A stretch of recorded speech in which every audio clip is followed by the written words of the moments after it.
It's 9 o'clock.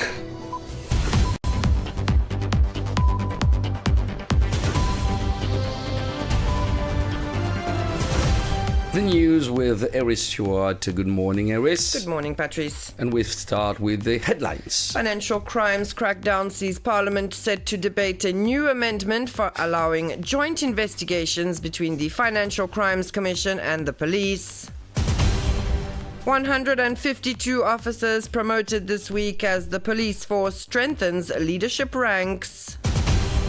Mauritius mourns Guy Narensamy after news that founding Labour Party member and workers' rights advocate passes away. French National Day celebration Tel Fair Tel Fête brings Bastille Day celebrations to life in Mocha this Sunday. July 14 highlights the plight of orcas and efforts to protect them worldwide. In world news, Macron announces €6.5 billion in extra military funding to protect Europe and support Ukraine. In sports news, over 2,500 students compete for the national glory across 5 sports disciplines as inter-college games kick off today. And finally, Chelsea crowned Club World Champions in FIFA Club World Cup. In a significant move to strengthen the fight against financial crime, joint investigations between the Financial Crimes Commission and the police will soon be possible.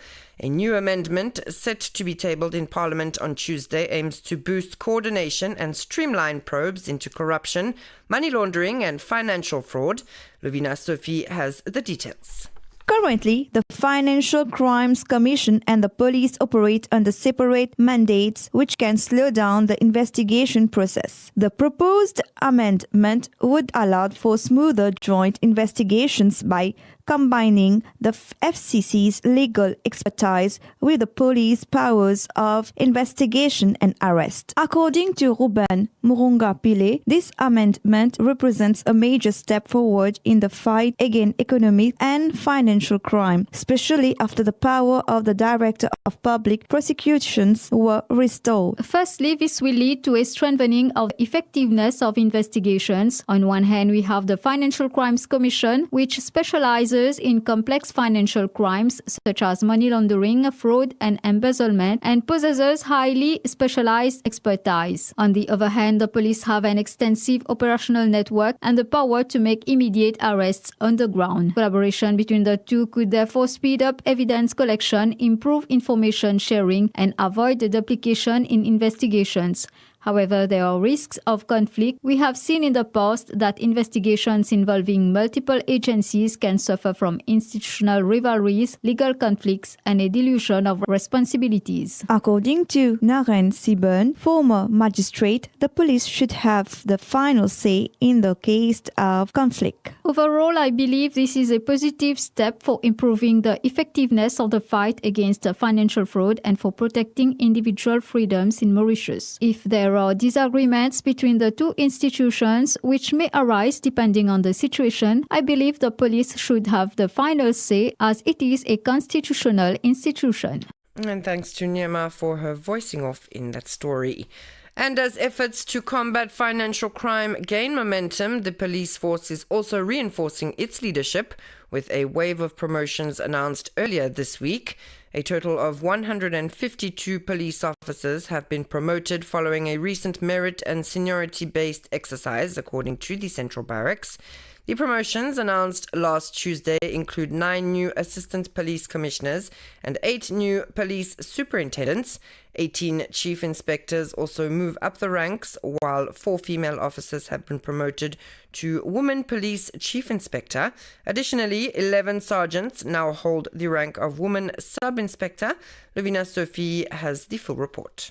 Among the promoted officers in Superintendent of Police, Salesh Kumar Bihari, Head of Criminal Investigation Division in Port Louis North, he has now been promoted to Assistant Commissioner of Police. He has had a long and rich career within various divisions of the CID and the Central Criminal Investigation Department. Another promotion goes to Chief Inspector Anand Nursimulu, stationed at Rivière des Anguilles, who has been promoted at the rank of Assistant Superintendent of Police. On the women's side, Sergeant Prisca Castel has made history by becoming the first Rodriguez woman to attain the rank of woman sub-inspector. She was also a physical education instructor at the police training school in Bobassa. For the past 14 years, she has been living far from her loved ones in Rodrigues, showing unwavering dedication in serving the Mauritian population. Recently, I was assigned to the divisional headquarters in Rosil, where I work in the divisional training unit to train police officers. I have guided and support them so they can develop the knowledge and skills needed to act professionally and provide quality service to the public. I thank God if I am here today, it is by His grace. I also received the support of my family and friends from Rodrigues. Mauritius is mourning the loss of a key figure in its political and social history. Guy Narensamy, one of the founding members of the Labour Party and a lifelong advocate for workers' rights, justice and equality, has passed away. Known for his deep commitment to democracy and national progress, Mr. Narensamy left an enduring legacy. Labour Party member Stéphanie Anquetil described him as a living library, praising his vast knowledge of the party's history and his unwavering dedication. France's National Day is stepping out of its formal setting this year and turning into a lively public celebration. The event, titled Tel Fair, Tel Fête, happened this Sunday, the 13th of July, on the promenade of Tel Fair in Mocha and ran until 9 p.m. It's a vibrant initiative led by the French Embassy in collaboration with the French Institute in Mauritius. Lovina Sophie reports. Families and curious onlookers turned out to enjoy a fun-filled program. There was something for everyone, a magic show, a football and more. When we saw that something was being organized for the French Republic, we wanted to come and see it and enjoy this day with the children. On the culinary side, visitors had the chance to sample some classics of French cuisine. Linguistics expert Dr. Isa Asgarali made sure to stop by the French cheese stall. What would France be without cheese, without camembert? This is what we usually look for. On the 14th, it's a reception. Here, it's a very good idea to invite the general public because the French Revolution was not a closed circle. I studied the French Revolution in France and my wife also studied in France. The evening ended with a lively dance party at once modern, accessible and unifying. La Promenade de Mocha pulsed with the colors of the French Republic. And staying on special days, July 14 is also World Orca Day, a day to learn more about this magnificent animal and to talk about the dangers it faces. The day was created in 2013 by Ingrid Visser, a marine biologist specializing in orcas. It is a private initiative, but well known today thanks to good communication.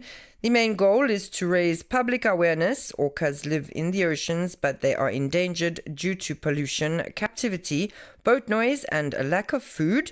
This day is also an opportunity to support organizations that fight for their protection. And finally, in other news, the first 100% Mauritian feature film, The Blue Penny, will be available on Canal Plus and My Canal starting today.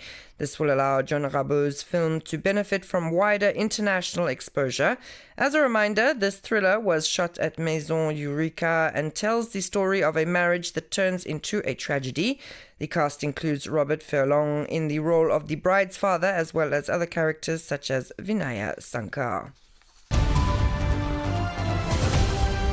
And you're listening to RM1. It's 9:09. We move to international news. French President Emmanuel Macron on Sunday announced an additional 6.5 billion euro in military spending over the next 2 years. The French leader set out these plans in a speech in which he called for intensified efforts to protect Europe and to support Ukraine in the face of Russia's ongoing full-scale invasion. France will aim to spend 64 billion euro in annual defense spending in 2027, according to Macron. This figure is double the 32 billion euro the country was spending on defense when he became president in 2017. Since 1945, freedom has never been so threatened and never so seriously, Macron said in the French president's traditional speech to the military on the eve of the Bastille Day national holiday. And finally, in sports, the inter-college games officially kick off today and will run until July 18. More than just a competition, the event aims to spotlight young talent, build camaraderie, and inspire a sense of pride and belonging among students. A total of 2,568 students, including 40 participants from Rodrigues, will compete across 5 disciplines: athletics, badminton, football, table tennis, and volleyball. An overall champion will then be crowned based on cumulative points, with medals and trophies awarded to the top performers. And finally, in international sports news, Chelsea cruised to a convincing 3-0 victory over Paris Saint-Germain in New York to claim the inaugural 32-team FIFA Club World Cup. The Blues, winners of the Conference League, stunned European champions PSG to secure their second world title following their first triumph in 2022. Cole Palmer opened the scoring in the 22nd minute and doubled the lead just 8 minutes later. João Pedro added a third before halftime, finishing off an assist from Palmer. PSG, who were reduced to 10 men after João Neves was sent off in the 84th minute, never managed to mount a comeback. The match ended with tensions flaring involving PSG coach.